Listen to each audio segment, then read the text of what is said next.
សួស្តីបងប្អូនទាំងអស់គ្នាថ្ងៃនេះខ្ញុំមកនិយាយអំពីការវិនិយោគទុននៅក្នុងក្រុមហ៊ុន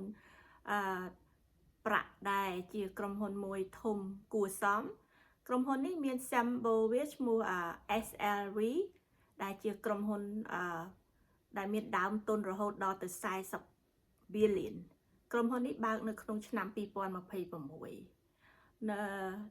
ទីផ្សារ silver នេះគឺបានហក់ឡើងខ្លាំងបន្ទាប់ពីមាសគឺ silver នោះគឺលេខ2ហើយបងប្អូនហើយបានប្រាក់ចំណេញរហូតដល់ទៅ144%អញ្ចឹងវាច្រើនលើសពី 100% អានេះទៅជា 144% ចង់តែ 150% ទៅហើយបងប្អូនហើយក្នុងយុគសម័យនេះគេត្រូវការ silver នឹងយកទៅប្រើប្រាស់ក្នុងឧស្សាហកម្មផ្សេងដូចជាឧស្សាហកម្មបច្ចេកទេសដូច solar យើងយកទៅប្រើ solar យកទៅប្រើ very អគ្គិសនី a lot of things ដែលគេយកទៅធ្វើបងប្អូនហើយគេត្រូវការខ្លាំងក្នុងយុគសម័យនេះតែស្វ័យធ្វើឲ្យភាគហ៊ុននៅក្នុង SLV ហ្នឹងគឺបានហក់ឡើងខ្លាំងអញ្ចឹង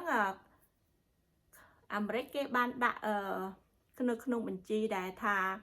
silver ហ្នឹងគឺត្រូវការខ្លាំងហើយនឹងទៅថ្ងៃអនាគតគេនឹងត្រូវការខ្លាំងទៅទៀតប៉ុន្តែយើងបានទិញជាច្រើន silver ហ្នឹងមកពីប្រទេសចិនឥឡូវប្រទេសចិនហ្នឹងគេរៀងខាត់ខាំងគេមិនបញ្ចេញមកដូចលក់ច្រើនដូចមុនណាដល់អញ្ចឹងទៅអាមេរិកខ្វះតែស្វ័យឥឡូវហ្នឹងវាឡើងខ្លាំងឡើងគំហុកហើយដល់អញ្ចឹងទៅក្នុងរយៈពេល52អាទិត្យហ្នឹងគឺវាឡើងចុះរហូតអត់ចុះវិញទេបងប្អូនខ្ញុំប្រហែលជា 2-3 អាទិត្យមុនខ្ញុំបានទិញវាប្រហែលជាច្រើនសៀដែរហើយខ្ញុំចំណេញលុយច្រើនខ្ញុំក៏បានលក់វិញខ្លះដើម្បីយកប្រាក់ចំណេញតែក្រោយពីខ្ញុំលក់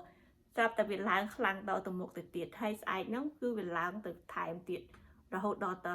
4-5% ទៅទៀតបងប្អូនខ្ញុំមើលព័ត៌មានណាអញ្ចឹងពិតជាល្អមែនតើក្រុមហ៊ុននេះ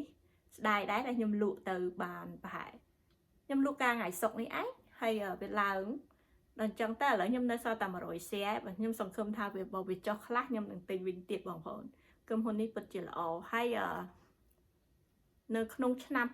2025កន្លងមកនេះក្រុមហ៊ុននេះបានចំណេញដល់ទៅ162% បងប្អូន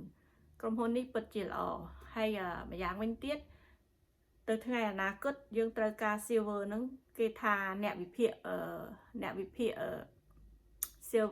វិនិយោគទុនហ្នឹងគេថាប្រាក់នឹងឡើងថ្លៃច្រើនប្រហាក់ប្រហែលទៅគេថាតាមលំដាប់មាសហ្នឹងលំដាប់ទី1ប្រាក់នេះលំដាប់ទី2អញ្ចឹងពិតជាល្អមែនតែនហើយថ្ងៃស្អែកខ្ញុំនឹងមានការនិយាយនៅក្នុងYouTube និយាយអំពីភាគហ៊ុនមាសសូមបងប្អូនតាមដានផងឥឡូវខ្ញុំកំពុងតែមើលព័ត៌មានមាសហើយមាសក៏ឡើងថ្លៃដែរខ្ញុំនឹងចាប់យកមាសមួយឈ្មោះដែលមានឈ្មោះថាដែលជាក្រុមហ៊ុនធំនៅក្នុងសហរដ្ឋអាមេរិកហើយនិងកាណាដាដែរបងប្អូនបើបងប្អូនចង់ឃើញវីដេអូខ្ញុំបន្តទៅទៀតសូម subscribe ហើយ like ផងបងប្អូនអរគុណច្រើនបងប្អូនសូមសុខសប្បាយទាំងអស់គ្នា